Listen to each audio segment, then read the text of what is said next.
अस्सलाम वालेकुम स्टूडेंट्स। आज हम करेंगे 2018 का पेपर सॉल्व। तो जितने भी मैक्सिमम क्वेश्चन मैं सॉल्व करवा सकता हूँ मैं करवा दूंगा आज। तो हो सकता है कि कल मैं आप लोगों को एक वीडियो बना के दूँ जिसके अंदर मैं एमसीक्यूज भी सारे सॉल्व करके आपको उसकी रीजनिंग के साथ बता दूँ, या तो मैं दूसरी ऑप्शन ये होगी कि मैं आप लोगों को सिर्फ उसके टिक लगा के और आप लोगों को सेंड कर दूंगा। तो ऐसा ही चले हम स्टार्ट करते हैं फिर 2018 का पेपर। सबसे पहले हम ये देख लेते हैं हमारे पास 2018 का पेपर में क्वेश्चन नंबर 1 क्या है। क्वेश्चन नंबर 1 है convert 4245.40 from decimal to hexadecimal number. अच्छा, कन्वर्जन है। कन्वर्जन सिंपली आप लोगों को आती होगी, मुझे लगता है कि काफ़ी आसान है, तो आप लोगों को ये तो आता ही होगा। तो क्वेश्चन नंबर 1 हमारा है 4245.50 सॉरी 40 हमारे पास क्वेश्चन है। तो इसको हम करते हैं, लिख लिए। तो इस क्वेश्चन को हम सॉल्व कैसे करेंगे, हम उसे सॉल्व करके देखते हैं। तो सॉल्व करने का तरीका हमारे पास सिंपल है। ये हमारे पास डेसिमल में बेस ऑफ 10 की फॉर्म में। तो इसको अगर मैं कन्वर्ट करूंगा तो 16 में कन्वर्ट करना है। 16 का मतलब हेक्साडेसिमल के अंदर बेस ऑफ 16। अब इसके मेरे पास दो मेथड है, मैं आपको दोनों मेथड बता देता हूँ। जो सा आपको इजी लगता है वो उस मेथड से आप सॉल्व कर लें, क्योंकि जो एक मेथड है वो तो काफी इजी है, वो आप लोग पहले भी करते रहते हैं। इसको बाइनरी में कन्वर्ट करना है, हेक्साडेसिमल को पहले हेक्साडेसिमल टू बाइनरी कन्वर्ट करना, या hexadecimal to decimal to binary करना, और फिर binary to hexadecimal, binary to hexadecimal. एक ये तरीका है, मैं आपको ये भी तरीका बता देता हूँ। और मैं आपको दूसरा तरीका जो है, वो जो बेसिक तरीका हमारे पास होता है, इसको डायरेक्टली हम अगर कन्वर्ट करते हैं तो डिवीजन और मल्टीप्लिकेशन का मेथड है। जैसे मेरे पास 4 to 4, पहले हम दूसरा वाला मेथड करते हैं, उसके बाद हम बाइनरी वाले पे काम करेंगे। मेरे पास लेट्स सपोज लिखा हुआ है 4245.40। 4 to 45 को मैं अलग कर लेता हूँ और 0.40 को मैं अलग कर लेता हूँ। अभी जो मेरे पास 4245 है, इसको मैं डिवाइड कर दूंगा 16 पे, क्योंकि मैंने किस में कन्वर्ट करना है, पावर ऑफ 16 में। तो 16 में कन्वर्ट करने के लिए मुझे क्या करना पड़ेगा, इसको 16 पे डिवाइड करूंगा। अगर मैं इसको 16 पे डिवाइड करता हूँ तो मेरे पास कितना होता है, 2 ज़ा 36, और वापस हमारे पास क्या बन गया 10, और यहाँ से ऊपर से 4 कैरी आ गया। तो इसको हम 6 से अगर मल्टीप्लाई करेंगे तो हमारे पास आ गया 96, और 80 बच गया। 16 5 से क्या होता है हमारे पास, ये हमारे पास 85 बचा था, और ये हमारे पास 80 हो गया। हमारे पास रिमाइंडर क्या है, 5। इस 5 को हमने यहाँ पर लिख लेना है, और जो हमारे पास ये वाली वैल्यू है इसको हम आगे लिख देते हैं।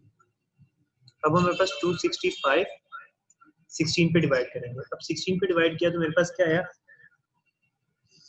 16 1 ज़ा 16, बाकी मेरे पास 10 बच गया, 5 कैरी पे आ गया। इसी को दोबारा मैं अगर से मल्टीप्लाई करता हूँ 16 से, तो मेरे पास क्या आ जाएगा 96, और मेरे पास कितना बच गया, दोबारा हमारे पास बच गया 9। अभी जो 9 बचा हुआ है इसको मैं यहाँ पे लिख देता हूँ। अब हमारे पास क्या बचा था 16, तो 16 को मैं डिवाइड कर देता हूँ 16 से ही। तो 16 1 ज़ा 16, अब 0 आया, 0 को मैं यहाँ पे लिख देता हूँ। जो लास्ट मेरे पास वैल्यू बची उसको मैं स्टार्टिंग में लिख दूंगा। ये तो एक मेरे पास तरीका था डिवीजन मेथड के थ्रू। अब मैंने ये डिवीजन के थ्रू किया, और मेरे पास खाली यही वैल्यू नहीं थी, मेरे पास क्या था, .40 भी था, .40। अब मुझे .40 को अगर सॉल्व करना है तो उसका तरीका मेरे पास क्या होगा, उसको सॉल्व करने का मुझे ये मल्टीप्लाई करना होगा 16 से। मतलब 0.16 को अगर मैं मल्टीप्लाई करता हूँ 16 से तो हमारे पास आएगा 6.4। जो ये 6 आएगा उसको मैं पॉइंट के बाद 6 लिख देता हूँ। और जो 4 है मतलब 0.4 को मैं दोबारा 16 से मल्टीप्लाई करूंगा, तो इसको मैं जितनी दफा मर्जी मल्टीप्लाई करूं तो मेरे पास 6 आता रहेगा, तो मैं इसको 3 वैल्यूज तक करके सम अप, तो ये मेरे पास कितना आ गया 16। अच्छा स्टूडेंट, आप लोगों को इस समय लग गई होगी कि ये कैसे हुआ है। ये तो हमारे पास तरीका था डिवीजन और मल्टीप्लिकेशन के थ्रू। तो दूसरा मेथड हमारे पास क्या होता है, पहले उसको बाइनरी में कन्वर्ट करना, फिर उसको हेक्साडेसिमल में कन्वर्ट करना। अच्छा बाइनरी में मैं पूरा आप लोगों को कन्वर्ट करके नहीं दिखा रहा, आप लोग खुद कन्वर्ट कर सकते हैं, इतना तो आप लोगों को आता है। मतलब इसको 2 पे डिवाइड करें और डिवाइड करते जाए। इसको तब तक हमने सॉल्व करना है जब तक हमारे पास पूरा ये कंप्लीट हो नहीं जाता। मैं इसकी डायरेक्टली बाइनरी लिखने लगा कि इसकी बाइनरी हमारे पास क्या बनेगी। इसकी बाइनरी 4 to 4 5 की बाइनरी इक्वल्स होती है 1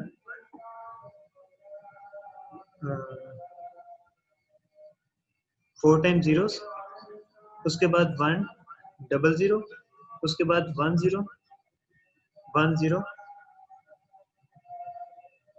1। ये हमारे पास क्या आ गई, इसकी बाइनरी बन गई है। इसको ओवरऑल सॉल्व किया। अब मेरा काम क्या होगा, मैंने 4 4 का पेयर बनाना है। पहले 4 का पेयर, फिर 4 का पेयर, फिर मैंने 4 का पेयर, 1 2 3 4,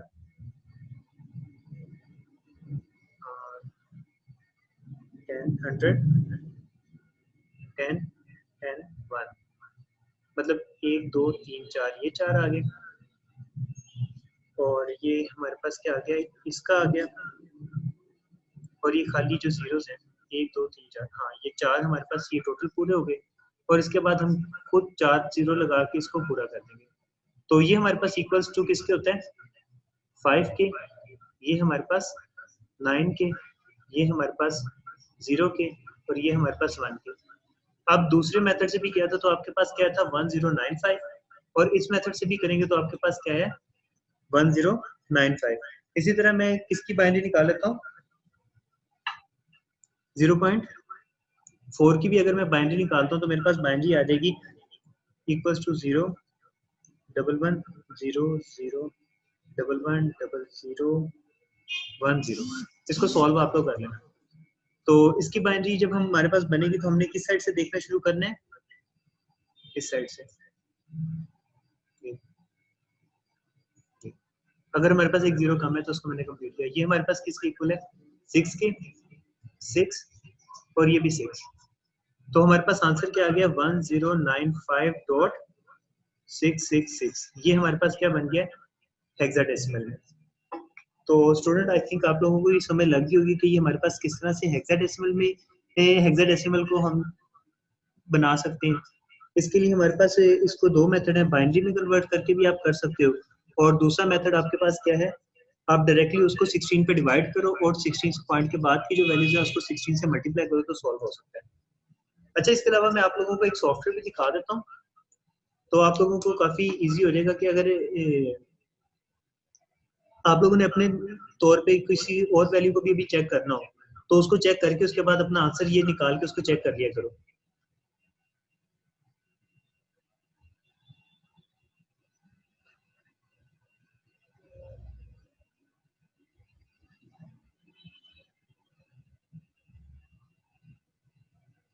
ये हमारे पास एक सॉफ्टवेयर है, इसका मैं लिंक भी नीचे दे देता हूँ, calculator name base converter decimal binary, ठीक है।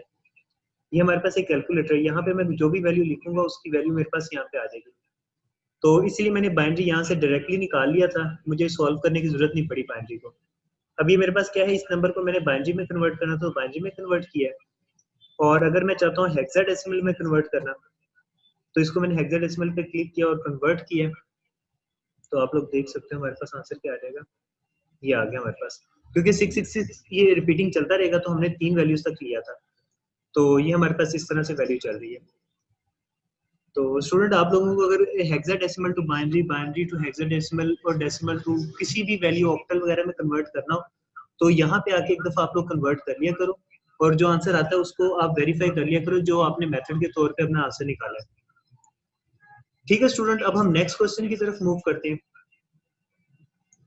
तो नेक्स्ट क्वेश्चन हमारा क्या है,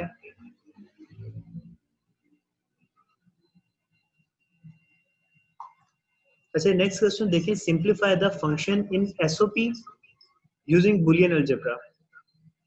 बुलियन अलजेब्रा के थ्रू हमने इसको सॉल्व करना है। अच्छा ये जो हमारे पास फंक्शन होता है, फंक्शन को सॉल्व करने के हमारे पास और भी तरीके होते हैं।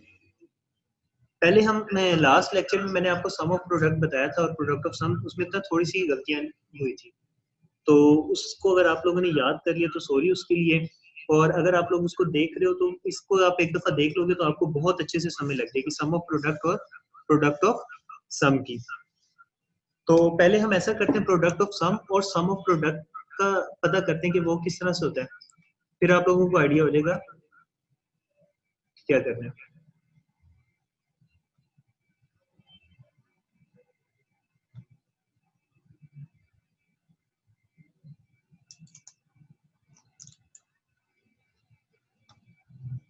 अच्छा ये हम आ गए यहाँ पे स्क्रीन पे।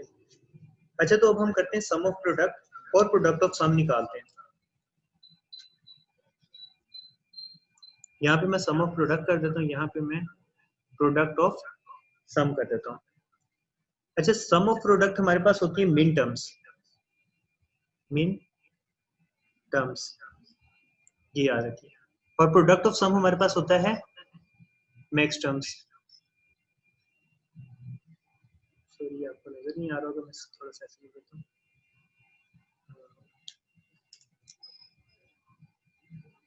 पीओएस हमारे पास क्या है, ये हमारे पास है मैक्स टर्म्स,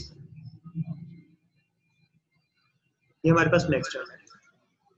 मैं एक बेसिक से एक फंक्शन बनाता हूँ, तो उसको उसमें कोई भी वैल्यू रखता हूँ और उसको आपको बताता हूँ कि किस तरह से हम कर सकते हैं। लेट्स सपोज मैंने इधर दो वैल्यूज के लिहाज से बनाने लगा, ताकि आप लोगों को समझ लग जाए कि फिर हम आगे दूसरे सॉल्व कर लेंगे क्वेश्चन को भी। एक्स वाई और फंक्शन जेड के साथ ये भी बनाते हैं। तो एक्स हमारे पास क्या होगा, 00 11 01 01। यहाँ पे हमारे पास अगर वो फंक्शन में कुछ भी कहता है, कहीं पे भी वन, वो हमें कह देता है कि कुछ कहीं पे भी वन लगाओ, तो उसके लिहाज से अगर हमें सॉल्व करना पड़ेगा तो किस तरह से सॉल्व करेंगे। पहले लेट्स सपोज मैं कर देता हूँ, यहाँ पे वन लगा देता हूँ, फिर जीरो कर देता हूँ, फिर वन कर देता हूँ, फिर जीरो। मतलब अपनी मर्जी से फंक्शन कोई भी हमें क्वेश्चन आ जाता है पेपर में, तो उसे आपने सॉल्व करना हो तो किस तरह से सॉल्व कर सकते हो। इसको मैं प्रोडक्ट ऑफ सम के लिहाज से भी देखता हूँ और सम ऑफ प्रोडक्ट के लिहाज से भी देखता हूँ। एसओपी हमारे पास क्या होता है, वो होता है वन। सम ऑफ प्रोडक्ट हमारे पास क्या होता है, वन होता है, और प्रोडक्ट ऑफ सम हमारे पास क्या होता है, जीरो। इसमें जो हमारे पास वन है वो क्या होंगे, एस ऑफ पी। वन हमारे पास क्या होंगे, एस ऑफ पी, और जो जीरो है वो हमारे पास क्या होंगे, पीओ एस। ठीक है स्टूडेंट, आप लोगों को सम ऑफ प्रोडक्ट और प्रोडक्ट ऑफ सम की समझ लग गई है। अगर वो आपसे कहता है कि कोई भी क्वेश्चन बनाए और उसके अंदर प्रोडक्ट ऑफ सम के थ्रू उसको सॉल्व करें, तो जो भी जीरोस आ रहे होंगे उनको अपने प्रोडक्ट ऑफ सम होगा, और जो भी आपके पास वन आ रहे होंगे आंसर्स में, वो आपके पास क्या बन जाएंगे, सम ऑफ प्रोडक्ट। तो ये समझ लगी। अच्छा इसको अब आप लोग देखो, तो ये अब आपके पास, मैं यहीं पे लिख देता हूँ, ये आपके पास क्या है, एक्स का कम्प्लीमेंट और वाई का भी कम्प्लीमेंट है। ये आपके पास क्या था, बल्कि यहाँ पे सम ऑफ प्रोडक्ट की जगह पे मैं लिख देता हूँ, ये आपके पास क्या है, एक्स का कॉम्प्लीमेंट, वाई का भी कॉम्प्लीमेंट। इसी तरह ये आपके पास क्या है, एक्स का कॉम्प्लीमेंट और सिंपल वाई। ये आपके पास क्या है, एक्स सिंपल और वाई का कॉम्प्लीमेंट। ये आपके पास क्या है, एक्स भी सिंपल है और वाई भी सिंपल है। ये आपके पास था सम ऑफ प्रोडक्ट में। और इसी को अगर मैंने प्रोडक्ट ऑफ सम में करना हो, तो प्रोडक्ट ऑफ सम हमारे पास क्या करता है, निगेशन करता है। अगर तो हमारे पास कंप्लीमेंट है तो उसको सिंपल कर देना है।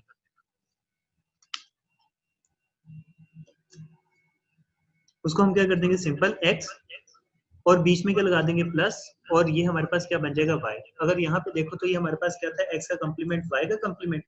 यहाँ पे देखो तो ये क्या है, एक्स प्लस वाई, और ये हमारे पास क्या बन जाएगा, एक्स प्लस वाई का कॉम्प्लीमेंट। ये हमारे पास क्या बन जाएगा, एक्स का कॉम्प्लीमेंट प्लस वाई। ये हमारे पास क्या बन जाएगा, एक्स का कॉम्प्लीमेंट प्लस वाई का कॉम्प्लीमेंट। तो स्टूडेंट आप लोगों को समझ लग रही है हमारे पास किस तरह से हो रहा है।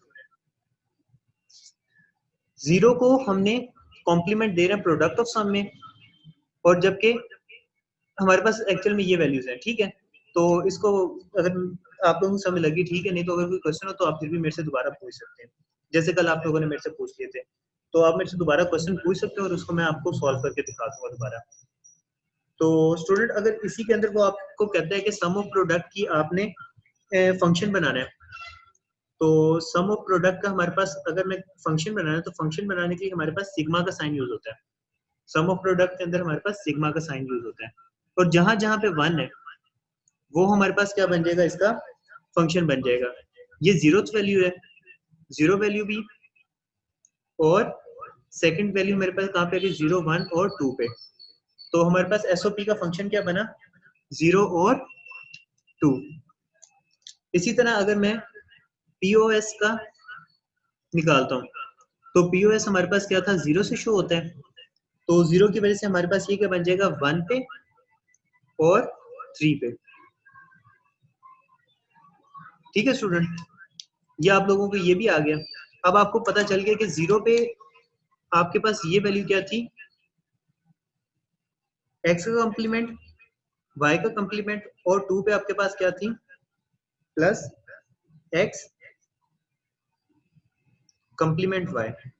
इसी तरह यहाँ पे मैं प्रोडक्ट ऑफ सम की बात करूंगा, तो 1 पे आपके पास क्या था, x प्लस y का कॉम्प्लीमेंट,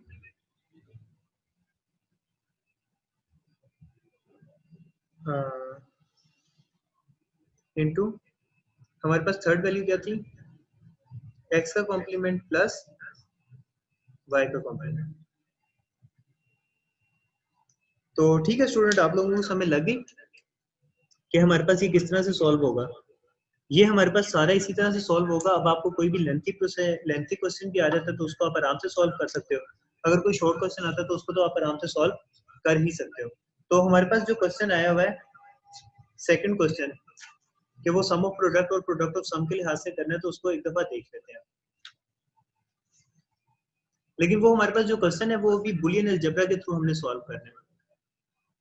हमारे पास उसने कहा था बुलियन अलजेब्रा, मतलब अगर अब आपको मैं एक बात बताने लगा था कि अगर आपको ये क्वेश्चन इस तरह से आ जाता है कि x का कॉम्प्लीमेंट y का कॉम्प्लीमेंट प्लस x का कॉम्प्लीमेंट y बनाओ, सम ऑफ प्रोडक्ट के अंदर ये चीज बनाओ, तो यहाँ से अगर हम इसको ड्राइव कर सकते हो तो यहाँ से हम इसको भी तो ड्राइव कर सकते हैं ना।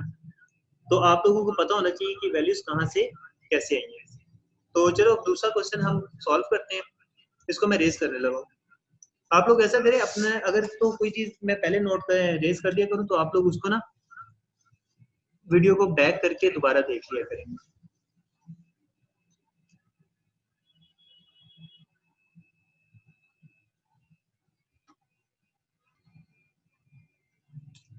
अच्छा स्टूडेंट, अब हमारे पास जो क्वेश्चन है वो क्वेश्चन है ए का कॉम्प्लीमेंट,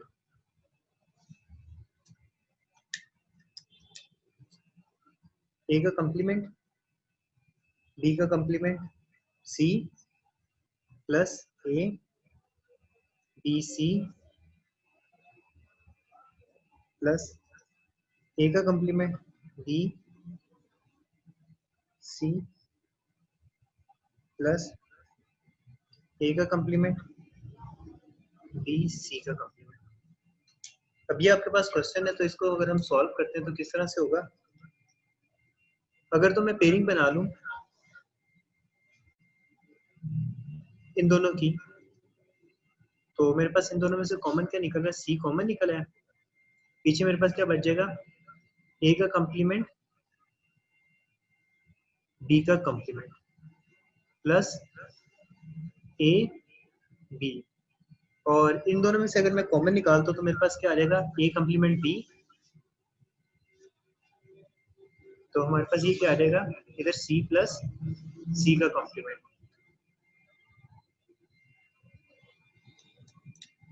तो ये हमारे पास इक्वल्स टू 1 होता है, प्लस ए का कॉम्प्लीमेंट बी, और ये भी 1 हो गया, तो सी प्लस ए का कॉम्प्लीमेंट बी, ये हमारे पास क्या आ जाएगा, आंसर आ गया।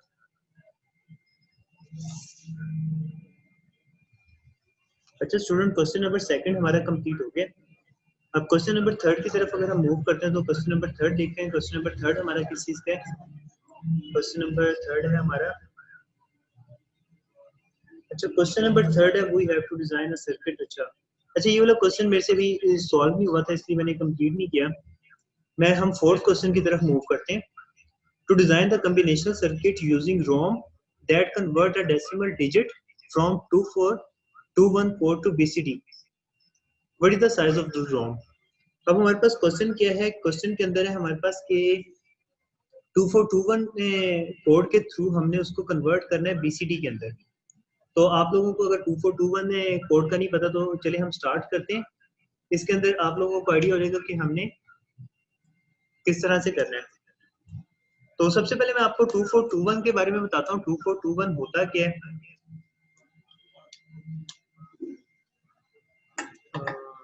चलिए करते हैं स्टार्ट फिर। 2421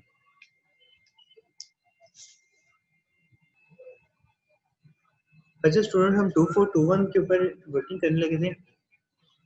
तो इसका हमारे पास क्या तरीका है? आप लोगों को सबसे पहले तो 2421 के बारे में पता होना चाहिए कि हमारे पास मैक्सिमम कितने नंबर्स होते हैं। 9 तक होते हैं डिजिट्स जो हमने बीसीडी में कन्वर्ट करने, तो वो हमारे पास करते हैं 2421 में होते हैं।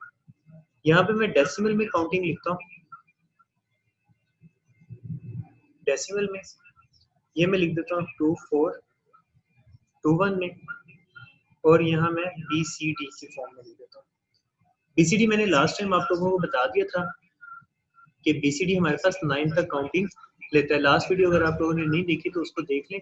उसके अंदर हमने जेके फ्लिप फ्लॉप और ये सारे कर लिए हुए थे, तो वहां से आप लोगों को आइडिया हो जाएगा।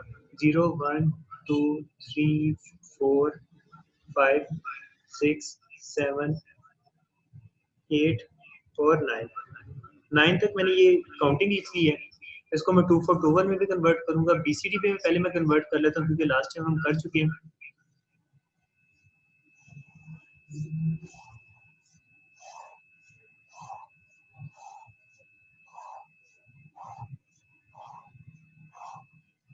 अच्छा हमारे पास बीसीडी में क्या होगा? 0001 हमारे पास 1 के इक्वल होते हैं। 10 सॉरी ये पहले हमारे पास क्या है? 0 है, ये 0 के इक्वल होगा। ये हमारे पास 1 अगर 1 के इक्वल होगा, और 2 हमारे पास किसके इक्वल होता है? 10 के,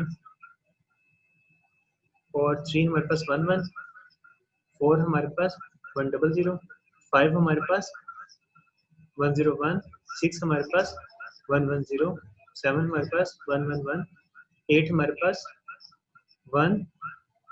1000, और 9 हमारे पास क्या होगा? 1001। ये हमारे पास क्या था? ये मैंने लिख दिया बीसीडी फॉर्म में। अब मैंने इसको लिखना है इस फॉर्म के अंदर। अब ये आप लोगों ने समझने की कोशिश करनी है कि क्या हो रहा है। 0 है तो हमारे पास ये 0 0 0 0, मतलब 2 में भी 1 है, इसमें भी 1 है, और ये भी हमारे पास 1 है। ये हमारे पास स्पेशल 1 है। स्पेशल 1 कह लो, एक्सटेंडेड 1 कह लो। ये हमारे पास क्या है? ऐसा 1 है कि अगर हमें यहाँ पे कंप्लीट करने के लिए रखना होगा तो यहाँ पे रखेंगे। 1 हमारे पास कहाँ पे आएगा? 1 पे आएगा। 2 हमारे पास अभी 2 पे आएगा। अब ये 2 हमारे पास यहाँ पे 2 पे आ गया, तो ये 2 हमने क्यों यूज किया ये भी देखेंगे हम कैसे होगा। तो 3 हमारे पास क्या होता है? 3 के इक्वलेंट। 4 हमारे पास क्या होता है? सॉरी ये यहाँ पे 1 आ गया, और ये हमारे पास 00। अब 5 मैंने लिखना है, तो 5 किसके इक्वल होता है? 5 हमारे पास होता है, अगर मैं लिखता हूँ ना, मैं कह देता हूँ 2 + 2 + 1, ये इक्वल किसके होता है? 5 के इक्वल होता है। ये मैं कहता हूँ तो ये मेरे पास किसके इक्वल है? 5 के। तो मुझे 4 के नीचे अब ये गिनती नहीं लिखनी पड़ेगी। मुझे क्या करना पड़ेगा? 2, 4 के अंदर कोई भी 1 नहीं है, तो 2 के अंदर फिर 1 एक आएगा, और हमें 1 के नीचे भी 1 लिखेंगे, तो ये हमारे पास क्या हो जाएगा? 5। मतलब 1 2 + 2, 1 + 2 3, 3 + 2 5 होता है। इसी तरह अगर मैं 6 लिखना चाहता हूँ तो 6 मेरे पास क्या होता है? 2 + 4, 2 + 4 = 6, मतलब 2 के अंदर भी 1 आ जाएगा और 4 के अंदर भी 1 आ जाएगा, तो ये हमारे पास क्या होंगे? 0 0। मैं 7 कहता हूँ तो 7 मेरे पास किसके इक्वल होगा? 2 + 4, 6 प्लस 1 7, तो 2 में 1 आ गया, 4 में 1 आ गया, ये 0 आ गया, और ये 1 हमारे पास क्या आ गया, 7 हो गया। इसी तरह 8 हमारे पास क्या होता है, 2 प्लस 4 प्लस 2, तो 2 प्लस 4 प्लस 2, ये हमारे पास क्या आ गया, 0। इसी तरह अगर मैंने 9 लिखना तो 9 मेरे पास क्या होगा, 2 प्लस 4 6 प्लस 2 8 प्लस 1 9, तो ये हमारे पास सारे क्या हो जाएंगे, 1 हो जाएंगे, 1 1 1 1। तो स्टूडेंट आप लोगों को समझ लगी बीसीडी हमारे पास क्या होता है, बीसीडी क्या होता है, और बीसीडी हमारे पास 2421 की फॉर्म में क्या होता है। अच्छा 2421 की फॉर्म भी हमने कर लिया। अब 2421 के अलावा उन्होंने हमें कहा हुआ था कि हमारे पास 2421 टू बीसीडी कन्वर्जन करो और हमारे पास साइज कितना यूटिलाइज होगा। हमारे पास होता है 2 की पावर 4 इंटू 8, हमारे पास ये क्या होता है, 2 की पावर 4 इंटू 8, ये हमारे पास साइज ऑफ रोम होता है। Size of ROM is equals to 2 की पावर 4 इंटू 8, इसको चाहे आप इस फॉर्म में लिख लें या 16 इंटू 8 लिख लें, 2 की पावर 4 कितना होता है, 16 ही होता है ना, तो आप इस फॉर्म में लिख लें या इस फॉर्म में लिख लें। आपको अगर एमसीक्यूज भी आता है तो वो आपको इस तरह कह सकते हैं 16 इंटू 8 होता है, ये 2 की पावर 4 इंटू 8 होता है। तो साइज ऑफ रोम हमारे पास क्या होता है इन 2421, 2 की पावर 4 इंटू 8। तो चलो स्टूडेंट अब हम नेक्स्ट क्वेश्चन स्टार्ट करते हैं। ये हमारा थर्ड क्वेश्चन था, ये भी कंप्लीट हो गया। अच्छा स्टूडेंट अब हमारे पास हम देखते हैं हमारे पास फोर्थ क्वेश्चन। फोर्थ मतलब हम जो सॉल्व करने लगे हैं एक्चुअल में फिफ्थ क्वेश्चन है ये, question number E. Write the equation for A is greater than B for 3 bit magnitude comparator. हमारे पास इसके अंदर क्या होंगे, 3 बिट के यूज होंगे, मतलब A0 A1 A2, मतलब 3 यूज होंगे। इसी तरह हमारे पास बी के साथ उसको कंपेयर करना है, तो ये हमारे पास क्या है, कंपेयर करने के लिए कंपैरेटर है ना, तो B0 को कंपेयर करेंगे B1 से, B1 को कंपेयर करेंगे B2 के साथ। तो अब हमारे पास इसको देख लेते हैं ये किस तरह से सॉल्व होगा। तो मैं अब आप लोगों को एक दफा क्वेश्चन भी दिखा देता हूँ, आप लोगों के पास सॉल्व भी होगा। ये हमारे पास ई वाला क्वेश्चन है। Write the equation for A is greater than B for 3 bit synchronous, और हमारे पास 3 बिट कौन कौन सी हैं, A0 A1 A2, इसी तरह B0 B1 और B2। तो इसको अब हम सॉल्व करते हैं। सॉल्व करने के लिए मैं अब आप लोगों को सॉल्व करके नहीं दिखाऊंगा, बल्कि आप लोगों को एक वेबसाइट का रेफरेंस दे देता हूँ, और वही रेफरेंस मैं आपको नीचे कर दूंगा, तो उसको आप यूज कर लेना। अभी हमारे पास क्या है, कंप्यूटर क्या होता है, हमारे पास ये क्या चीजें होती हैं, मैं ये पूरी ऊपर डिस्कशन की हुई है, आप लोग यहाँ से रीडिंग कर लेना। मैं आपको 1 बिट पहले कंप्यूटर की बात कर देता हूँ, 1 बिट मैग्नीट्यूड, तो समझ लो होता क्या है, उसके बाद फिर आप लोगों को बाकी हम थर्ड बिट पे कर लेंगे। अब हमारे पास क्लिक क्या लिखा हुआ है, ट्रूथ टेबल बना हुआ है ए और बी का, तो हमारे पास क्या होगा, ये टेबल वैसे बन गया 00111010। इसी तरह अब मैंने ये चेक करना है क्या ए ग्रेटर देन बी है, कंडीशन अगर ट्रू होगी तो 1 आएगा, अगर कंडीशन अगर फॉल्स होगी तो हमारे पास 0 आएगा। अच्छा हमारे पास ये भी देख लें, हमारे पास कंडीशन सिर्फ 3 ही होती है, या तो बराबर होगा, या तो वो उससे ग्रेटर होगा, या उससे वो स्मॉलर होगा। तो हमारे पास 3 तरह की कंडीशन होती है, ए और बी इनपुट है और 3 तरह की आउटपुट हो सकती है, या तो ग्रेटर देन, या तो स्मॉलर देन, या तो इक्वल्स टू। तो इसके अंदर हमारे पास क्या हुआ कि मतलब 0 0। अब मैं यहाँ पे कहता हूँ ए मेरे पास छोटा है, मतलब 0 मेरे पास छोटा है 0 से, क्या ये मैंने सही बात की है, नहीं, क्योंकि बात गलत थी तो वो 0 आ गया। इसी तरह ए मेरे पास बड़ा है 0 से, मतलब 0 मेरे पास बड़ा है 0 से, ये बात सही है, नहीं ये तो बात गलत होगी। ए इक्वल्स टू बी, अब दोनों मैंने क्या करना है, मेरे पास 0 इक्वल्स टू 0 है, वो है, उसने 1 दे दिया। इसी तरह यहाँ पे मैं चेक करूंगा 0 मेरे पास छोटा है 1 से, फर्स्ट कंडीशन क्या कह रही है, 0 छोटा होता है 1 से, तो वो ट्रू है तो 1 आएगा। अब 0 छोटा है 1 से, फॉल्स कंडीशन है तो वो 0 आ जाएगा, और 0 छोटा है 1 से वो इक्वल होता है, नहीं गलत है। तो इसी तरह हमारे पास 1 इस कंडीशन के लिहाज से देखते हैं, 1 हमारे पास कंडीशन में लिखा हुआ है छोटा है 0 से, तो ये तो गलत बात है, हमारे पास 1 बड़ा होता है 0 से, तो वो हमारे पास क्या हो जाएगा, तो फॉल्स आ जाएगा 0। इसी तरह हमारे पास क्या आ गया, 1 मतलब ए मेरे पास बड़ा है बी से, वो सही है कंडीशन, तो 0 आ गया, 1 आ गया। इसी तरह ये इक्वल नहीं होते, यहाँ पे क्या है 1 और 1। अब कह रहा है 1 ए जो है हमारे पास छोटा है बी से, नहीं तो 0। ए हमारे पास से बड़ा है बी से, नहीं। ए हमारे पास ए बराबर है बी के, हाँ वो बराबर है, तो जो बराबर है उसके अंदर 1 आ गया। तो आप लोगों को कंपैरेटर का पता चल गया होगा। मैग्नीट्यूड ऑफ कंपैरेटर यही होता है कि हमने इसके अंदर डिस्कस करना होता है ए इज ग्रेटर देन बी। अब यहाँ पे हमारे पास जो आंसर आया इसका, वो कहाँ पर सिर्फ आया है, इसके ऊपर आया 1। इसके ऊपर 1 आने से क्या मुराद है, ये हमारे पास क्या था, ए सिंपल है और बी हमारे पास क्या आ रहा था, ए का कॉम्प्लीमेंट आया और बी हमारे पास सिंपल आया। और ये हमारे पास 1 कहाँ पे आया, ये 1 भी हमारे पास आ रहा है जब हमारे पास ए 1 था और बी हमारे पास कॉम्प्लीमेंट फॉर्म में था।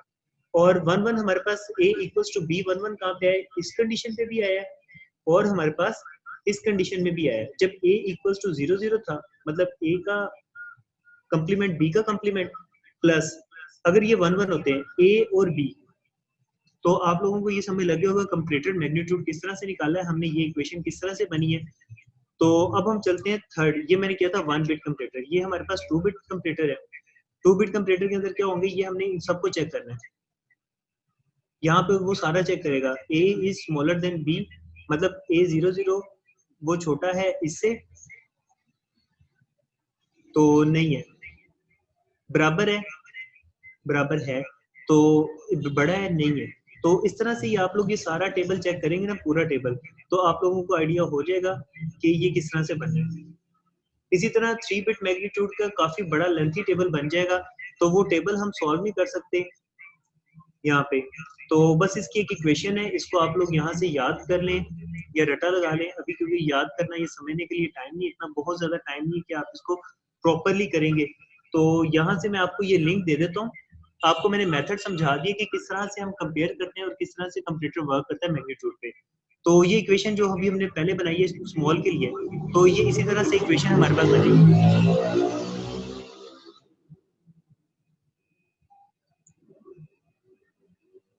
जैसे मैंने आपको 2 बिट्स के लिहाज से इक्वेशन बताई है, तो सेम उसी तरह हमारे पास 2 बिट्स के लिहाज से भी बनती है इक्वेशंस। इनको आप एक दफा देखने की समझ लग जाएगी, और उसके बाद आप 3 बिट्स को देखेंगे तो वो भी आपको समझ लग जाएगी, उम्मीद तो है। अब इसमें हमारे पास दोनों कंडीशन दी हुई है, अगर ए छोटा है बी से तो कंडीशन बनानी है, इक्वेशन बनानी है, और अगर हमारे पास ए बड़ा है बी से तो भी कंडीशन हमने बनानी है। तो इसका निकालने का तरीका सिंपल सा होगा, जिस तरह ये आपके पास बने हुए, ये मतलब ए 0 1 आ रहा है, ये 1 0 आ रहा है, इसी तरह आपके पास यहाँ पे अगर आगे करोगे तो वो 2 में भी चला जाएगा, 0 1 और 2। इसी तरह बी 0 1 और बी 2 आ जाएगा। फिर आपने इस कंडीशन को देखने के कहाँ पे 1 आपके पास 1 1 आता है, तो जहाँ पे 1 आता है वो आपके पास यहाँ पे इक्वेशन के अंदर सॉल्व हो जाएगा, वो इस तरह से आ जाएगा, आप लोग निकाल लेंगे। अच्छा स्टूडेंट, इसको मैं पूरा सॉल्व नहीं कर सकता, ये मैं पूरा लिंक आप लोगों को सेंड कर देता हूँ। अगर आप लोगों को ये क्वेश्चन करना है तो आप लोग अच्छे से समझ लेना, तरीका मैंने बता दिया। अब हम मूव करते हैं इसके ऊपर, फिफ्थ क्वेश्चन के ऊपर। फिफ्थ क्वेश्चन मैंने आपको पहले ही करवा दिया है, कल की वीडियो जो मैंने बताई थी उसके अंदर मैंने आपको करवा दिया हुआ है कि fill up the excitation table of JK flip flop. तो वो वहां से आप लोग देख लेना, जेके फ्लिप फ्लॉप के थ्रू एक्साइटेशन हम कर चुके हैं। अब हम नेक्स्ट क्वेश्चन की तरफ मूव करते हैं।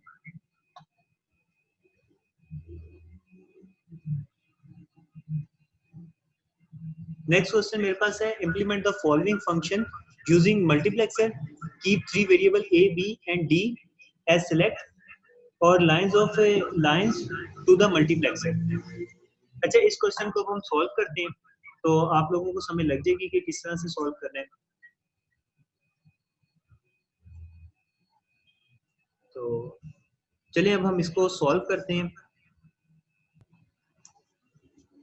अच्छा स्टूडेंट, हमारे पास क्वेश्चन था कि हमारे पास उसमें दी हुई है, सिलेक्शन लाइन दी हुई है, और सिलेक्शन लाइन के थ्रू हमने बनाना है क्वेश्चन। हम देख लेते हैं दोबारा क्वेश्चन हमारे पास क्या था। क्वेश्चन लिखा हुआ है, implement the following using multiplexer. Multiplexer के थ्रू हमने इसको इम्प्लीमेंट करता है। फंक्शन हमारे पास है फंक्शन ए बी सी और डी, मतलब हमारे पास डी तक आने। और हमें क्योंकि उसने समीशन दे दिया तो हमें पता चल गया कि हमने इसे क्या बनाना है, सम ऑफ प्रोडक्ट में बनाना है। 0 1 2 4 8 9 15, ये हमने इसको इस तरह सॉल्व करना है सारा। तो चलिए हम इसे स्टार्ट करते हैं सॉल्व करना। सबसे पहले तो हमें पता होना चाहिए कि हमने कितने फ्लिप फ्लॉप्स इसमें यूज करने हैं। ये सॉरी फ्लिप फ्लॉप कह रहा हूँ, सबसे पहले हमें पता होना चाहिए कि हमने इसके अंदर कितनी आउटपुट जनरेट करनी है, ये कितनी इनपुट जनरेट करनी है। जो हमने इनपुट जनरेट करनी है वो हमें इधर से पता चल गया, वो हमें पता चल गया n इक्वल्स टू हमारे पास a b c d 4 है। तो इसका फार्मूला होता है 2 की पावर n। हमें पता चल गया हमारे पास इनपुट्स कितनी होनी है, 16 इनपुट्स होनी है। और मल्टीप्लेक्सर का हमें पता होता है कि जब भी हमारे पास जितनी मर्जी इनपुट्स हो तो आउटपुट हमारे पास क्या होती है, 1 ही होती है। आउटपुट हमारे पास क्या होगी, 1 ही होगी। और इनपुट्स हमारे पास कितनी होंगी, 16 इनपुट्स होंगी और 1 आउटपुट होगी।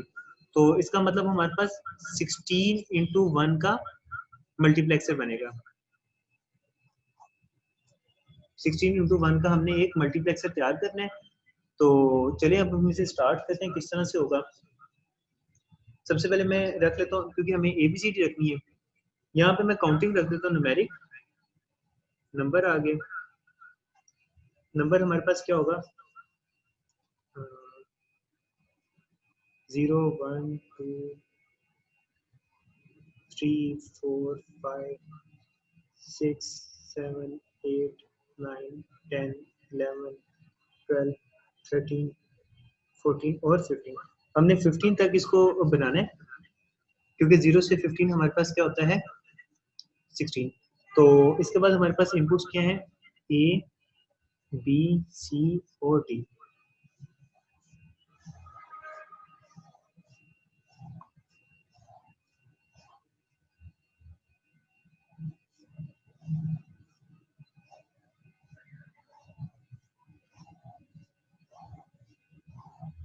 अच्छा मैं ये इसलिए पहले बना लेता हूँ क्योंकि वो बाद में ना फिर आपको इशू होगा, अगर आप लोग भी ये नहीं बनाओगे तो बाद में इशू होगा कि आप लोग कौन सी वैल्यू कहाँ पे जा रही है वो समझ नहीं लगती।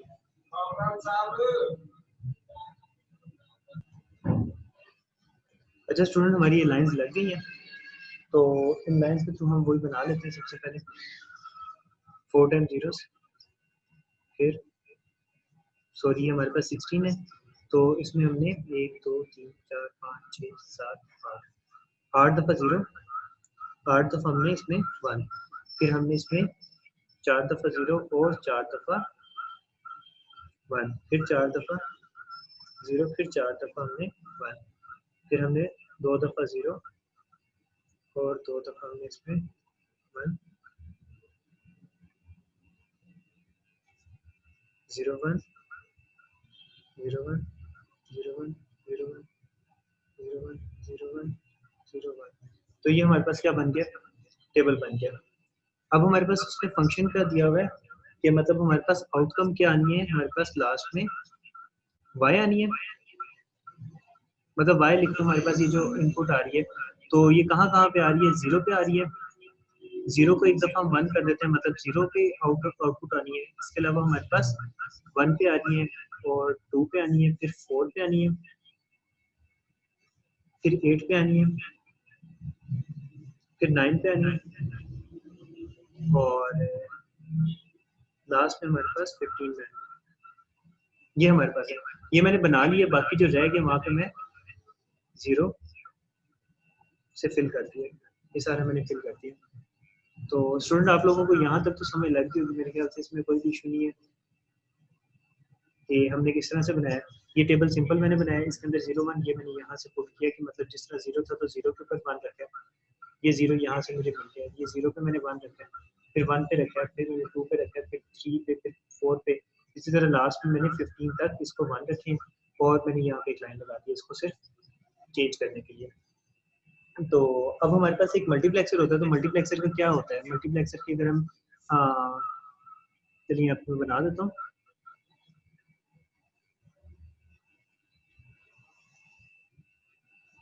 तो हमारे पास क्या होगा, 16 इंटू 1 का मल्टीप्लेक्सर बनेगा।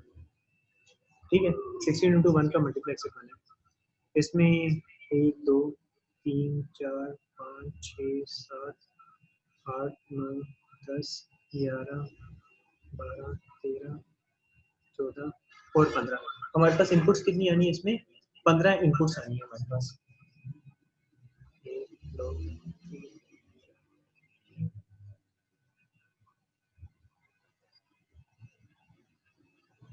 ये 15 इनपुट्स आ गई है और हमारे पास आउटपुट कितनी निकलनी है? एक आउटपुट हमारे पास निकलनी है।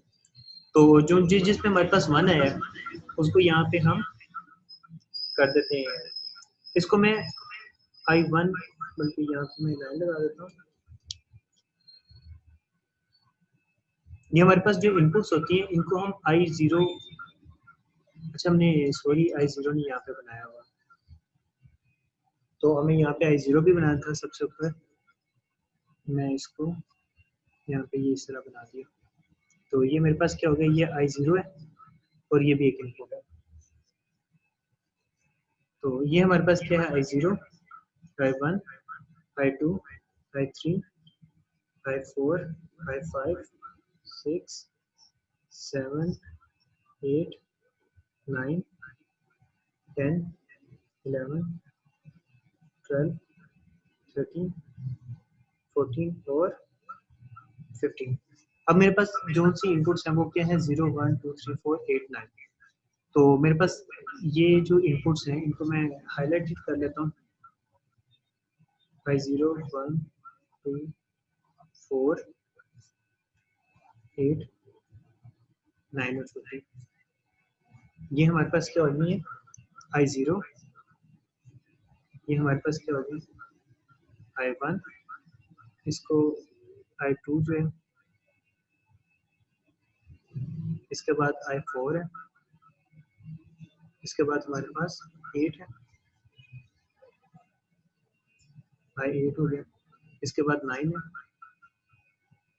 I9 हो गया और लास्ट में हमारे पास क्या आ गया, I15। ये मैंने बना दिया। अच्छा, जो अब हमारे पास इनपुट्स खाली रहेगी तो इनको हम खाली तो छोड़ेंगे नहीं, इनको खाली नहीं छोड़ेंगे तो हम इनको क्या करते हैं, इनको हम लॉजिक के साथ, मतलब हमारे पास जो लॉजिक आने हैं उसकी इनपुट के साथ हम इसको अटैच कर देते हैं। मतलब ये हमारे पास जो रह गई है इसको मैं यहाँ पे अटैच कर देता हूँ।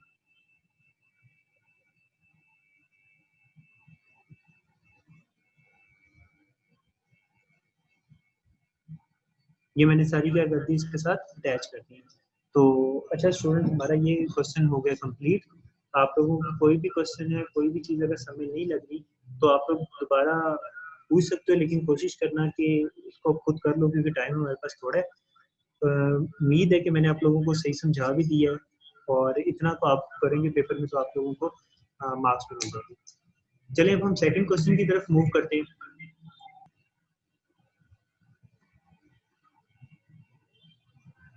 अच्छा, अब हम सेकंड क्वेश्चन करें तो सेकंड क्वेश्चन हमारे पास लिखा हुआ है, design a 4x1 multiplexer using appropriate 2x1 मक्स। काफी आसान सवाल है, तो अगर हम इसे सॉल्व करेंगे हमारे पास क्वेश्चन लिखा हुआ है, मैं यहाँ पर लिख लेता हूँ, 8x1 मल्टीप्लेक्सर बनाना है हमने यूजिंग 2x1 मल्टीप्लेक्सर। तो चलिए हम इसे देख लेते हैं कि ये किस तरह से बनेगा। तो मैंने यहाँ पे लिख लिया है कि हमारे पास 8x1 मार्क्स बन रहा है यूजिंग 2x1 मल्टीप्लेक्सर।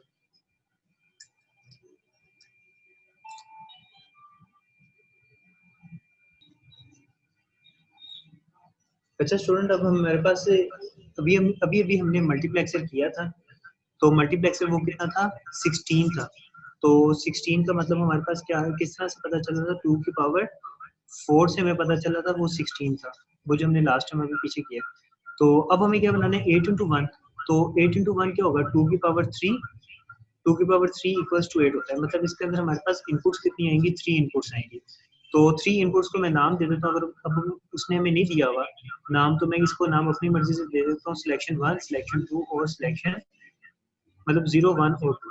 तो यहाँ पे मैंने इसको 3 सिलेक्शन दे दिए, S0, S1 और S2 के नाम से।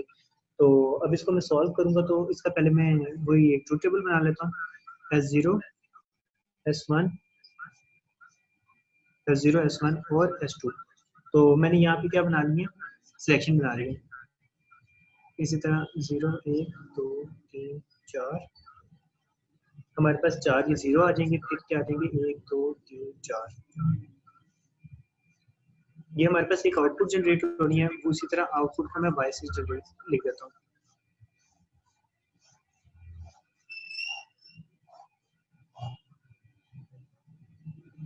ठीक है, ये हमारे पास आ गए। इसको मैं दे देता हूँ 0 0 1 1 0 0 1 1 और ये क्या है 0 1 0 1 0 1 और ये हमारे पास अब क्या जनरेट होगा, ये हमारे पास कर रहा है क्योंकि अभी हमने कोई सिलेक्टेड लाइंस नहीं दी हुई, तो अगर हम सिलेक्टेड लाइन देते तो सिर्फ हमें उन्हें लिखना होता है। तो बट यहाँ पे हमारे पास कोई भी सिलेक्टेड लाइन उसने पहले से गिवन नहीं दी हुई, तो हम कोई भी सिलेक्टेड लाइन यहाँ पे ले सकते हैं और उसके थ्रू हमने इसको 2 into 1 का मल्टीप्लेक्सर जनरेट करना है। तो यहाँ पे ये इतना सा ट्रू टेबल मैंने बनाया I0 I1 I2 I3 I4 I5 I6 और I7 तक। अब मुझे देखो मैंने बनाना है मल्टीप्लेक्सर, तो अब हमारे पास 8 है, 8 को मैंने 2 के मल्टीप्लेक्सर में कन्वर्ट करना है। तो उसका तरीका क्या होगा, पहले हम 8 डिवाइडेड बाई 2 करेंगे, हमारे पास कितना आएगा 4। फिर हम 4 डिवाइडेड बाई 2 करेंगे, हमारे पास आ जाएगा 2। इसके बाद हम 4 डिवाइडेड बाई 2 करेंगे तो हमारे पास 1 आएगा। इसका मतलब पहले हमारे पास एक मल्टीप्लेक्सर लगेगा, इसके बाद हमारे पास 2 मल्टीप्लेक्सर्स लगेंगे, इसके बाद हमारे पास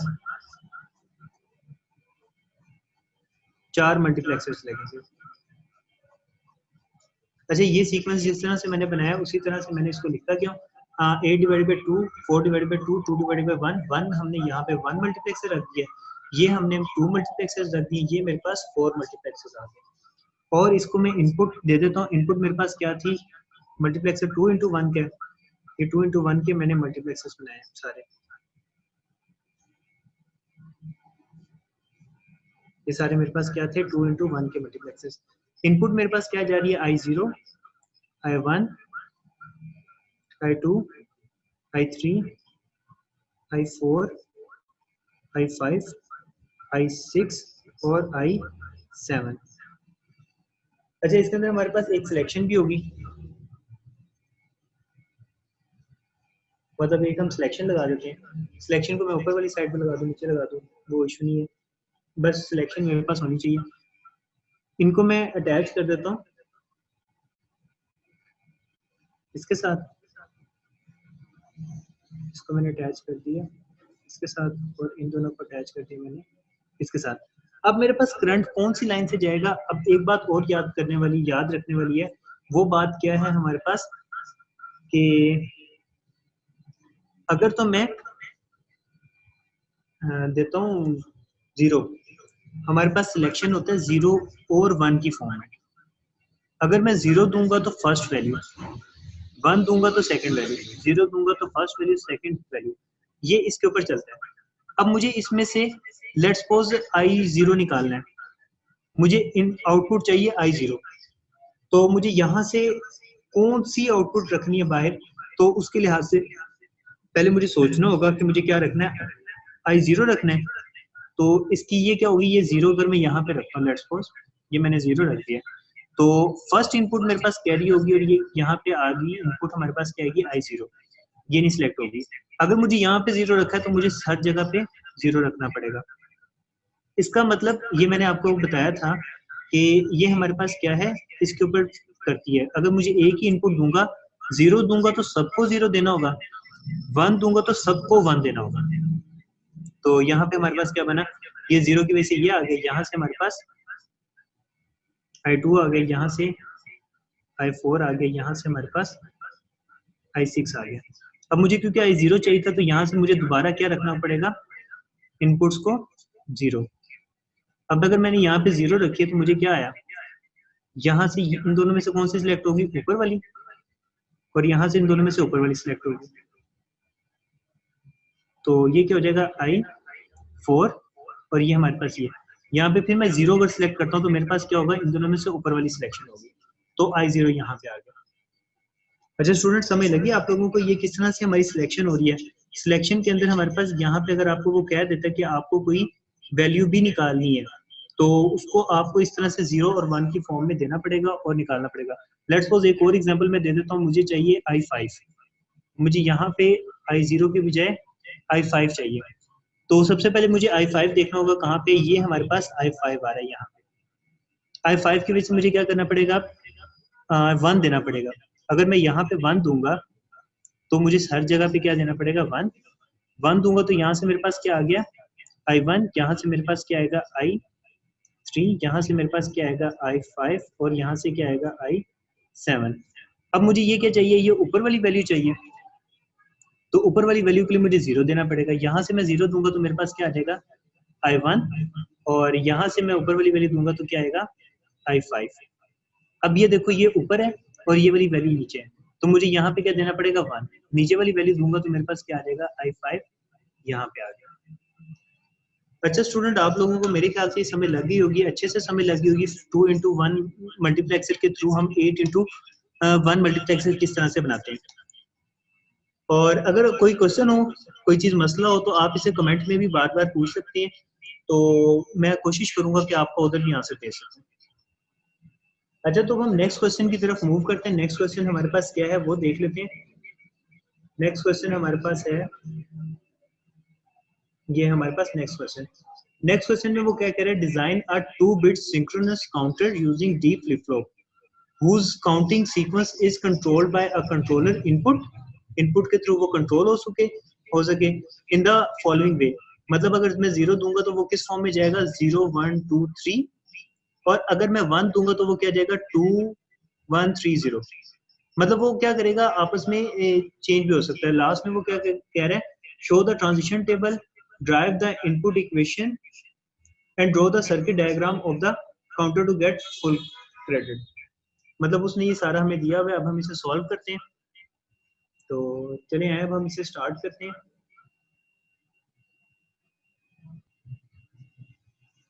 अच्छा स्टूडेंट, अब हम क्या बनाने जा रहे हैं, हमने डी फ्लिप फ्लॉप के थ्रू काम करना है और क्वेश्चन करना है। क्वेश्चन अभी हमने रीडिंग कर ली है, तो सबसे पहले हम यहाँ पे स्टेप्स लिख लेते हैं। हमारे पास इसके अंदर कौन कौन से स्टेप्स यूज होंगे, सबसे पहले वो लिख लेते हैं। सबसे पहले हमने डिसाइड करना है कि हमारे पास पहला काम जो है वो होता है decide flip flops, decide number of flip flops. हमने इसके अंदर डिसाइड करने के हमारे पास कितने फ्लिप फ्लॉप्स यूज होंगे। उसके बाद दूसरा काम हमारा क्या होता है, एक्साइटेशन टेबल बनाना होता है। एक्साइटेशन टेबल हम बनाएंगे। तीसरा काम हमारा होता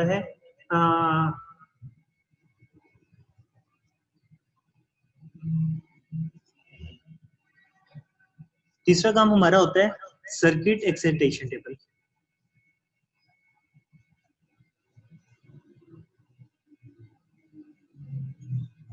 सर्किट एक्साइटेशन टेबल। और चौथा काम हमारा होता है के मैप बनाना। और पांचवा काम हमारा लास्ट होता है लॉजिक डायग्राम बनाना।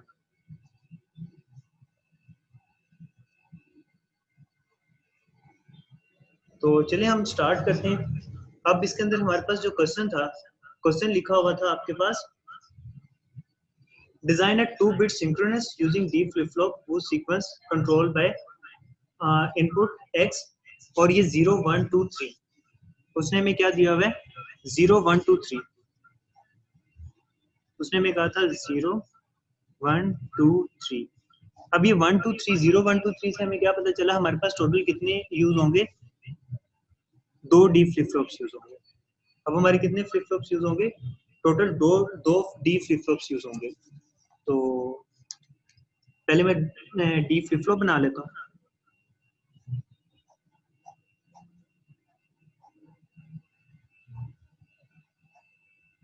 ये मैंने 2 डी फ्लिप फ्लॉप बना दिया। डी के अंदर मैंने आपको बताया था एक इनपुट होती है,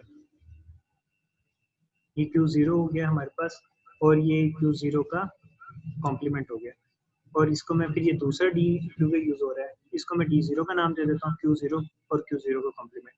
ये D1 है तो Q1 आ गया और Q1 का कॉम्प्लीमेंट आ गया। यहाँ तक आपको समझ लगी होगी क्या हो रहा है। हमने इसको एक क्लॉक दे दी है, इसको एक हमने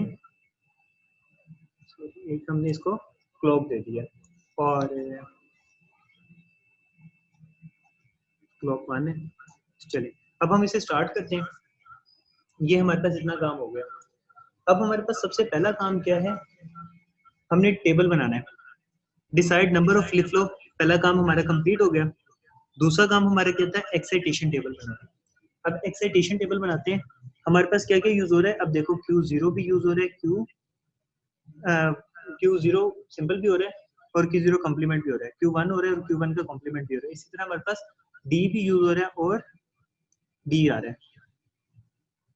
तो इसे मैं लिख देता हूँ।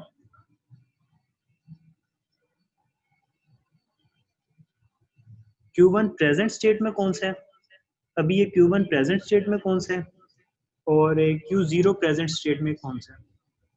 ये मैंने Q0, ये मेरे पास क्या थी, दोनों प्रेजेंट स्टेट्स हैं। तो प्रेजेंट स्टेट्स को मैंने लिख दिया यहाँ पे Q1 और Q0। इसी तरह मेरे पास नेक्स्ट स्टेट, ये हमारी क्या है, नेक्स्ट स्टेट। ये हमारी नेक्स्ट स्टेट क्या बनेगी, हमने वो निकालनी है क्योंकि नेक्स्ट स्टेट। तो मैं यहाँ पे लिख देता हूँ Q1 नेक्स्ट स्टेट में है और Q0 नेक्स्ट स्टेट के अंदर क्या बनेगी। तो इसका मैं पहले टेबल बना लेता हूँ सिंपल सा, 0 0 1 1 0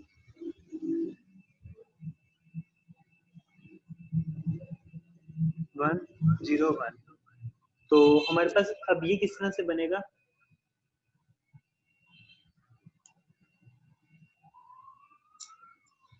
तो देखिए हमारे पास जो नेक्स्ट स्टेट आएगी वो ये वाली वैल्यू ना, तो इसकी नेक्स्ट स्टेट क्या है, ये वाली हमारी नेक्स्ट स्टेट है। इसको मैं यहाँ पे रख देता हूँ 0 1। तो 0 1 के बाद नेक्स्ट स्टेट कौन सी है, 1 0, वो मैंने यहाँ पे रख दी, सॉरी यहाँ पे रख दी। इसके बाद हमारे पास क्या है, 1 1 है। तो इसके बाद नेक्स्ट स्टेट यहाँ पे नहीं आ रही, तो वो हमारे पास ऊपर कौन सी पड़ी हुई है, नेक्स्ट स्टेट 0 0। ये मैंने क्या बना दी, इसकी नेक्स्ट स्टेट्स बना दी। तो नेक्स्ट स्टेट के बाद अब हमने बनाना क्या, असल में निकालना क्या है, D0 को और D1 को निकालना है। तो यहाँ पे मैं D0 रख देता हूँ और यहाँ पे मैं D1 रख देता हूँ।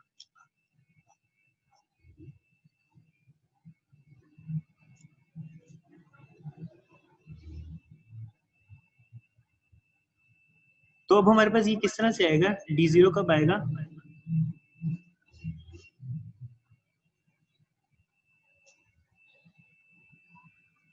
अब ये देखिए हमारे पास ये क्या है, Q0 से क्या बनेगा, वो 1। तो अगर इसको इसमें कन्वर्ट होना है तो पहले इसको 1 ही जाएगा ना, अगर 1 जाएगा तो 0 को अगर मैं 1 दूंगा तो वो 1 बनेगा। इसी तरह अगर मैं 0 को मैं नेक्स्ट 0 बनाना चाहता हूँ तो उसको मुझे मतलब 1 नहीं देना पड़ेगा। इसी तरह अगर मैं 0 को 1 करना चाहता हूँ तो मुझे D0 को 1 रखना होगा। क्या कह रहे थे, मैं आपको दोबारा एक दफ़ा बता देता हूँ, कोई कंफ्यूजन ना हो जाए।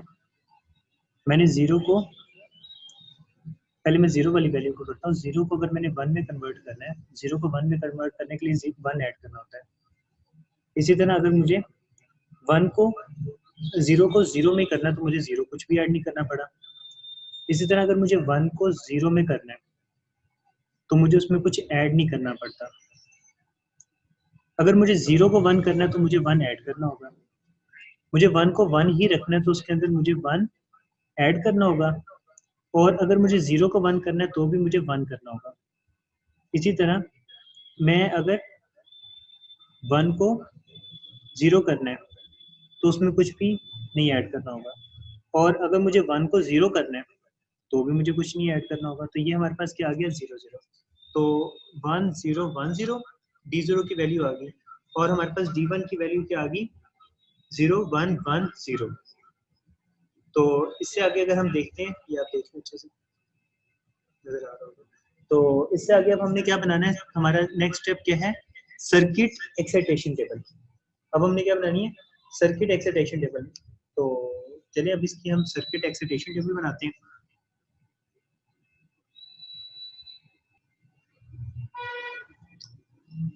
अच्छा तो हम इसमें से ना सबसे पहले D0 और D1 का हम वैल्यू निकालने की कोशिश करते हैं। तो D0 और D1 की अगर हम वैल्यू निकालेंगे तो किस तरह से के मैप के थ्रू हम इसकी वैल्यू निकालते हैं।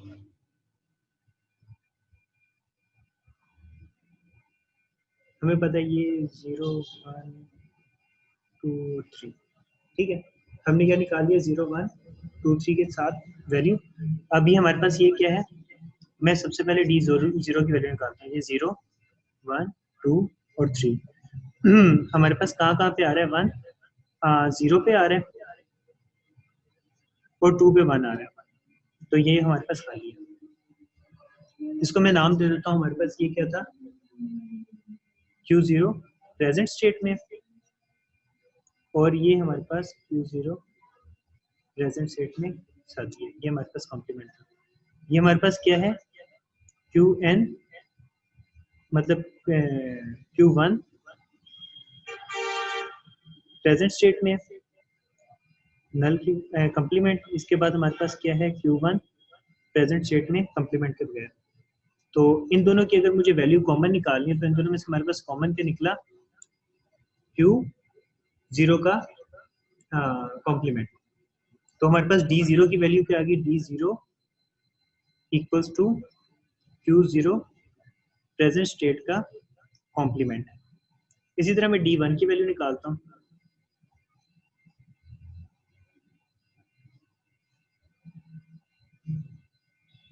जीरो 1 2 3, और ये मेरे पास क्या आ गया D1 की वैल्यू। अब D1 मेरे पास कहाँ कहाँ पे आ रहा है, 0 के ऊपर 0 और 1 के ऊपर 1 और 2 के ऊपर 1 और ये भी 0। तो ये हमारे पास क्या था Q0 प्रेजेंट स्टेट में, ये हमारे पास क्या है Q0 प्रेजेंट स्टेट में वैसे ही। इसी तरह हमारे पास Q1 प्रेजेंट स्टेट में कॉम्प्लीमेंटेड और Q1 प्रेजेंट स्टेट में साथ में। तो अच्छा, अब आप लोग देख सकते हो ये हमारे पास क्या आ रहे हैं, एक दूसरे के साथ क्रॉस में आ रही है।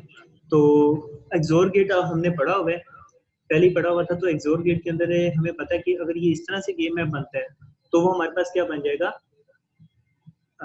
एक्सोर गेट के थ्रू। तो D1 हमारे पास इक्वल्स किसके होगा, Q0 प्रेजेंट स्टेट, यहाँ से हमारे पास क्या आ गया Q0 present state XOR gate और Q1 प्रेजेंट स्टेट के इक्वल होगा। ठीक हो गया। तो चलिए अब हम ये हमारे पास दोनों स्टेट्स आ गई हैं। मैं दोबारा यहाँ पे लिख देता हूँ ताकि आप लोगों को क्लियरली नजर आए। Q0 प्रेजेंट स्टेट के अंदर ये, और ये हमारे पास क्या है D1 equals to Q0 present state में, और एक्सोर गेट लगेगा किसके साथ, Q1 P के साथ। ये हमने इसका टेबल बना लिया हुआ था, सर्किट डायग्राम हमने इसकी बना ली थी। तो अब हमने सर्किट एक्साइटेशन कंप्लीट करना है इसका। तो चलिए अब हम देखते हैं इसमें क्या होगा। ये हमें क्या बता रहा है, D1 जो है वो Q नेक्स्ट स्टेट को ही वापस लेगा। उसने हमें क्या बताया, ये हमारे पास उसने D0 के अंदर हमारे पास वापस कौन सी जाएगी, Q0 और P की वैल्यू। इसके अंदर किसकी D की वैल्यू भी जाएगी। तो यहाँ पे अगर हम देखें तो वो क्या कह रहा है Q0 P हमारे पास ये, इसको मैंने यहाँ पे वैल्यू निकाल दी, और Q1 P भी है। तो Q1 हमारे पास P कौन सा है, ये वाला। तो इसकी भी मैंने वैल्यू ले ली, और इन दोनों को अगर मैं एक्सोर गेट लगा दूंगा और इसको मैं D की इनपुट कर दूंगा, तो यहाँ पे ये देखो तो हमारे पास क्या बना, मैंने Q0 को वापस D0 में दे दिया, और Q1 को और Q0 दोनों पे एक्सोर गेट लगा के D1 की वैल्यू दे दिया। तो यहाँ तक अब हमने ये सारा काम कर लिया। हमने इसका के मैप भी ड्रॉ कर लिया, हमने इसकी लॉजिक डायग्राम भी बना लिया है, हमने इसका एक्साइटेशन टेबल भी बना लिया, और हमने इसकी सर्किट डायग्राम भी बना लिया।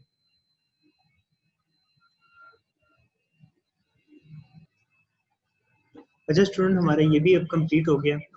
तो जस्ट अच्छा स्टूडेंट, हमारा ना 2018 का पेपर हो गया, और अब हम ऐसा करते हैं कि 2019 के भी ना एक दो क्वेश्चन स्टूडेंट ने मेरे से पूछे थे, तो हम उसको देख लेते हैं। एक क्वेश्चन हम देख लेते हैं, एक क्वेश्चन का मैं आपको बता दूंगा कि किस तरह से होता है। तो वो क्योंकि हम उस तरह से पहले भी हम कर चुके हैं, अगर आपने पिछला लेक्चर पूरा देखा है तो आप लोगों को आइडिया होगा कि हम किस तरह से सॉल्व करते हैं। तो इसके अंदर हमारे पास क्वेश्चन नंबर जो है ये 4th क्वेश्चन जो है, तो 4th क्वेश्चन उन्होंने मेरे से पूछा था कि किस तरह से सॉल्व होगा। मैं आप लोगों को बता देता हूँ। लिखा हुआ है draw the truth table for the following. Function हमारे पास है ए बी सी का,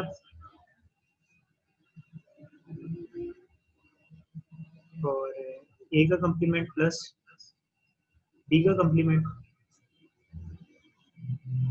ए complement plus B complement plus C, और बी प्लस सी। इसको हमने सॉल्व करना है। यहाँ पे मैंने क्वेश्चन लिख लिया। अब इसे हम स्टार्ट करते हैं। अब ये आप देख सकते हैं कि हमारे पास है, ये हमारे पास है प्रोडक्ट ऑफ सम की फॉर्म में। तो प्रोडक्ट ऑफ सम है, इसके लिए सिंपल हम बना लेते हैं अपना टेबल। क्वेश्चन में उन्होंने हमें कहा था कि ट्रूथ टेबल बनाए। ट्रूथ टेबल तो सिंपल बनेगा उसी तरह जिस तरह हमारे पास ए बी और सी है। 1 2 3 4, 1 2 3 4।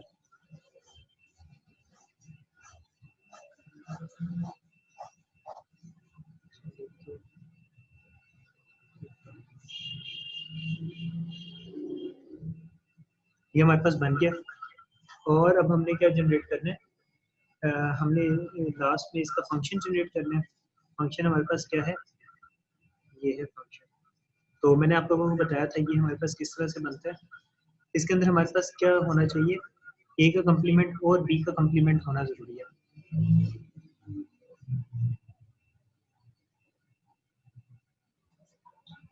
अच्छा, यहाँ पे मैं इनकी वैल्यूज भी लिख लेता हूँ। ये हमारे पास x plus Y plus Z है। ये हमारे पास क्या है, पहले मैं एक्स वाई जेड सब जगह पे लिख देता हूँ।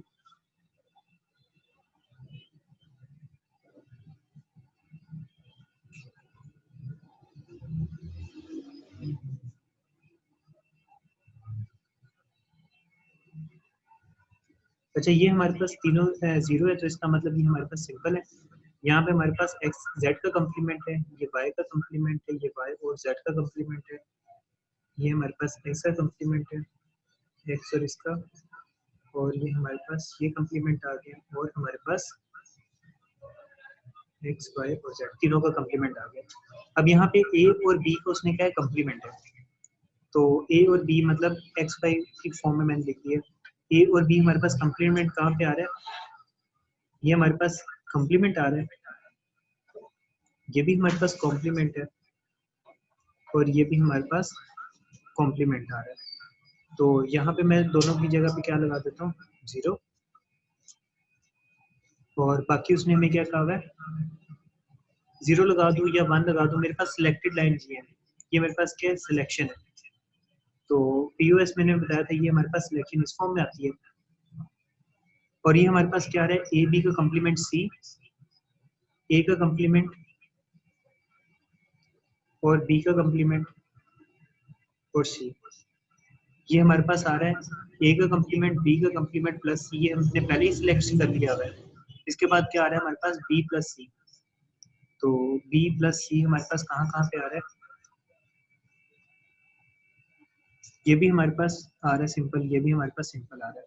तो मैं यहाँ पे भी 0 लगा देता हूँ, और मेरे पास यहाँ पे भी 0 आ गया। तो अब एक दफ़ा दोबारा रिवाइज कर लेते हैं, कोई गलती तो नहीं हुई मेरे से। ए का कंप्लीमेंट और बी का कंप्लीमेंट उसने कहा था, ये हमारे पास ये कंप्लीमेंट और ये भी कंप्लीमेंट, ये दोनों कंप्लीमेंट आ गए। बाकी यहाँ पे दोनों में कोई कंप्लीमेंट नहीं आ रहे।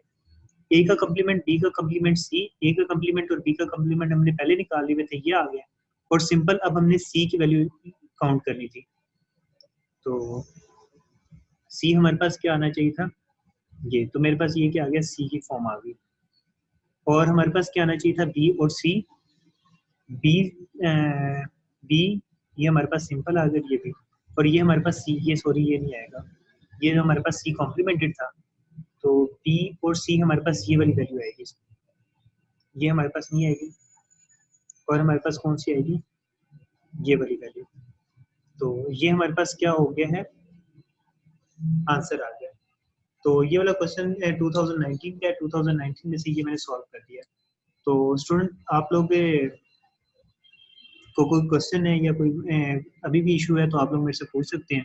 तो बाकी एमसीक्यूज है, एमसीक्यूज में आपको कल सुबह तक आप लोगों को सबको सेंड कर दूंगा, वो सॉल्व करके जितने मैक्सिमम मेरे से हो सके। तो आप लोग तैयारी करें इसकी अच्छे से, और अल्लाह हाफिज़।